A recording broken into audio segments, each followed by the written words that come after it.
안녕하세요. 오늘은 무용교육 프로그램 개발 11주차 강의입니다. 오늘의 주제는 춤 교육 과정에 대한 전반적인 이해를 제공하는 것에 있습니다. 자, 우리가 일반적으로 춤 교육을 한다고 할 때 고려해야 되는 사항들이 있습니다. 첫 번째는 수업의 대상자를 선정해야 됩니다. 그러니까 즉 수업을 받는 사람들은 주로 누구인가? 유치원 유치원을 다니는 아동인가? 아니면 초등학생인가? 중등학교 학생인가? 고등학교 학생인가? 또는 대학생인가? 대학생 중에서도 전공자인가? 비전공자인가? 20대 청년층인가? 30대 주부인가? 또는 그 60대 이상의 노년층인가 하는 그 교육의 대상이 되는 수업 대상자는 가 누구인가를 고려해야 된다는 겁니다. 두 번째는 수업 내용의 주제는 무엇인가를 설정해야 된다는 겁니다. 가령 수업 대상이 수업 대상 즉 교육의 대상자가 30대 이상의 주부, 여성이라면 그들에게 맞는 수업 내용의 주제를 설정해야 된다는 겁니다.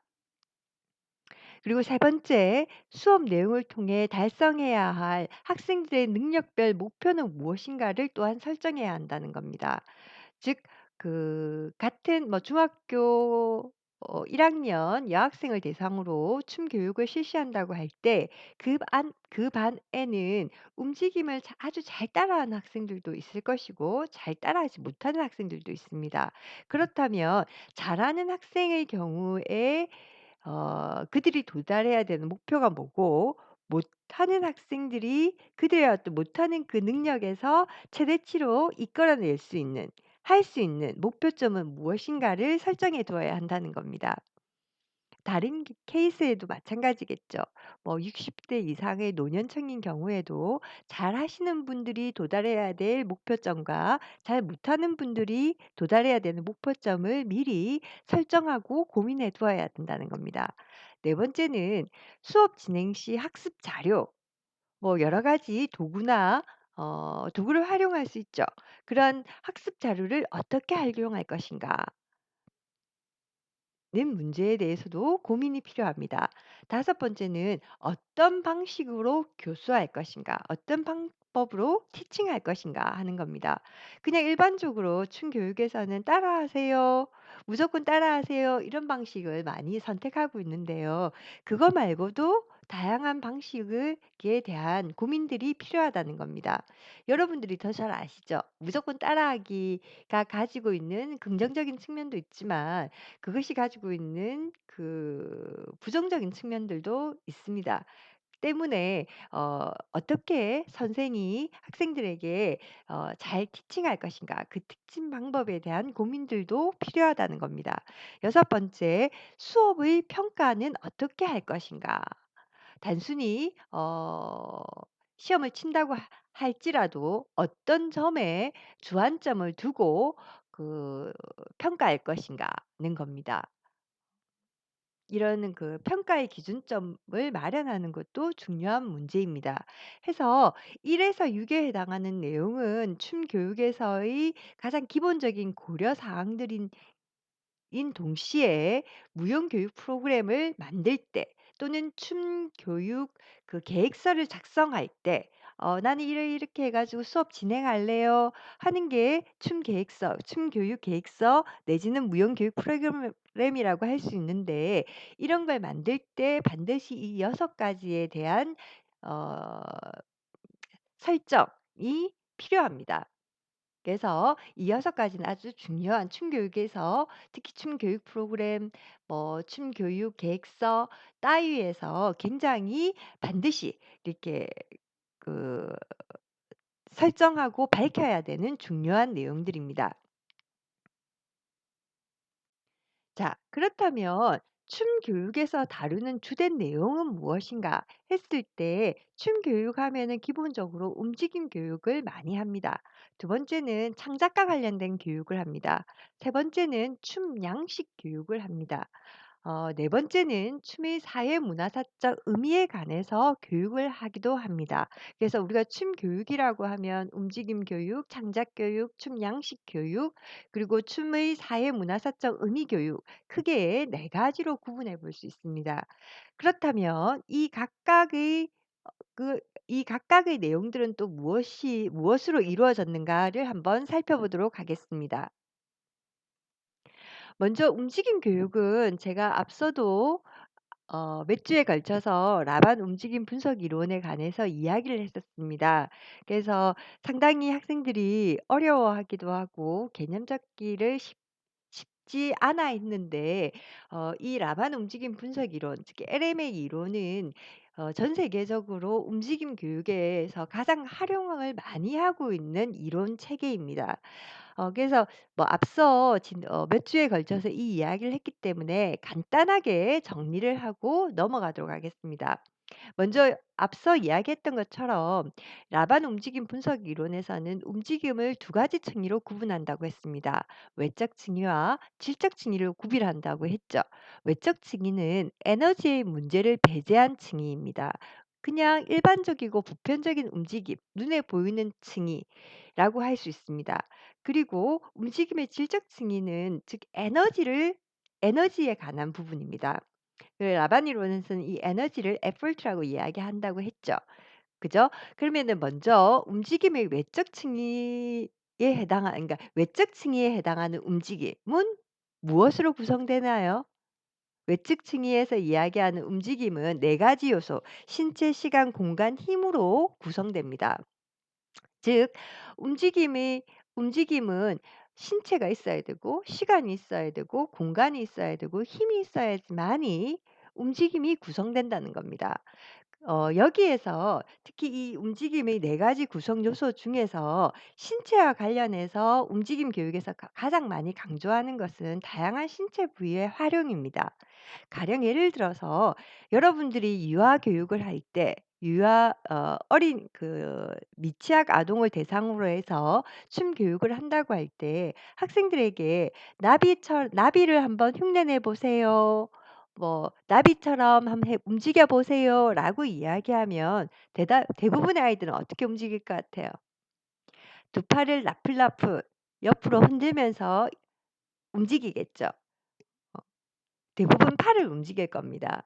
그런데 어 그 움 이 그 라바느 이론에서는 아이들에게 팔뿐만 아니라 엉덩이나 또는 발이나 아니면 손목이나 다양한 신체 부위를 사용해서 나비를 흉내내게 합니다.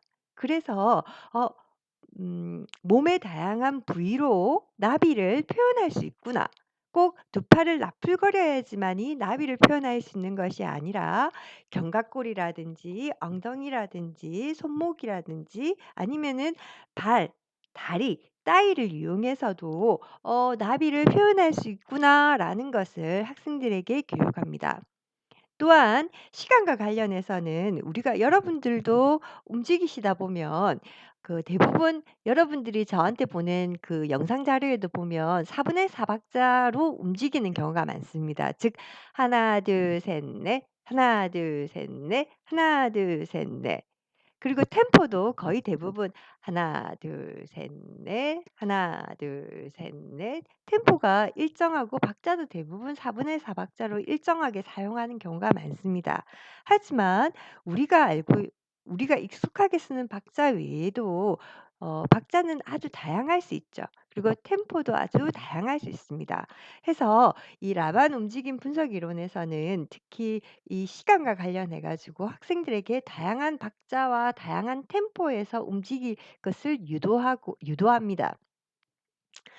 또한 공간과 관련해서는 학생들에게 여러분들이 더 잘 느끼실 거예요. 여러분들이 발레 같은 거나 이런 거 수업해 보시면 대부분 정면 얼굴을 거울을 향해가 있고 거의 거울에 고정시켜 놓고 그냥 팔다리를 움직이죠. 근데 만약에 팔다리가 다양한 방향으로 움직이는 것만큼 고개도 같이 다양한 방향으로 움직이 하는 것이 쉽지 않습니다. 또는 고개는 위를 보는데 팔은 아래로 가고 다리는 위로 간다와 같이 신체 각 부위를 다양한 방향으로 동시에 이렇게 움직이게 하는 게 쉽지 않습니다. 그래서 우리는 은연중에 움직일 때 신체의 다양한 부위를 다채로운 방향을 향해서 움직이는 것에 익숙지가 않습니다. 특히 한국 애들이 그 외국인 클래스에 들어가면 가장 많이 헤매는 부분이 이 지점입니다. 뭐 발레 클래스든 아니면은 현대무용 클래스든지 간에 들어가서 실질적으로 해 보면 한국 애들은 이렇게 팔다리가 같이 이렇게 움직이는 것은 잘해요. 근데 고개는 하늘을 보는데 팔은 바깥쪽으로 뻗고 다리는 뭐 안쪽으로 틀어 준다든지 하여튼 다양한 방향을 향해서 신체 각 부위가 다채롭게 움직여라고 요구하면 잘 되지 않습니다. 그래서 라반 이론에서는 다양한 신체 부위가 다양한 방향을 향해서 다채롭게 이렇게 진행될 수 있도록 유도합니다. 그리고 힘과 관련해서는 다양한 신체 부위가 낮게, 중간, 높게라는 다양한 어떤 레벨에서의 높낮이로 구현할 수 있음을 또한 교육합니다. 이를 통해서 결과적으로 무엇을 한다는 거죠? 움직임을 아주 다채롭게 구현할 수 있도록 교육시킨다는 겁니다. 자, 그리고 또 다른 축, 움직임의 질적 층위, 즉 에너지와 관련해서는 또한 교육을 합니다.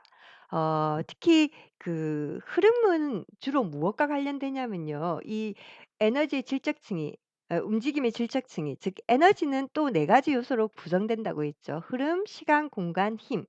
네 가지 요소로 구성되는데 이 흐름과 관련해 가지고는 무엇을 주로 교육하냐면요. 움직이는 과정을 어떻게 잘 조절하는가 아니면은 조절하지 않고 지 맘대로 가게끔 냅두는가 하는 식으로 조절 움직임의 전체적인 연속 과정을 잘 조절하는가 아니면은 자유롭게 막 그냥 아무 때나 가게 만드는가 하는 식으로 이 흐름을 훈련시킵니다. 또한 시간은 연속되는 과정에서 갑작스럽게 시간을 빠르게 바꾸기도 하고 연속되는 과정 속에서 시간을 느리게 연장해 나가기도 합니다. 그렇게 하면서 에너지를 다채롭게 구사할 수 있도록 한다는 겁니다. 또한 공간과 관련해서는 그러니까 하나의 어떤 움직임을 실행할 때 하나의 초점을 향해서 움직임이 진행되도록 유도하기도 하고 또는 하나의 초점이 아니라 여러 초점으로 흩뿌려지듯이 움직임을 하도록 유도합니다. 그렇게 되면은 움직임이 어떻게 되겠어요? 움직임에서 산출되는 에너지가 다채롭게 또한 구현될 수 있다라는 겁니다.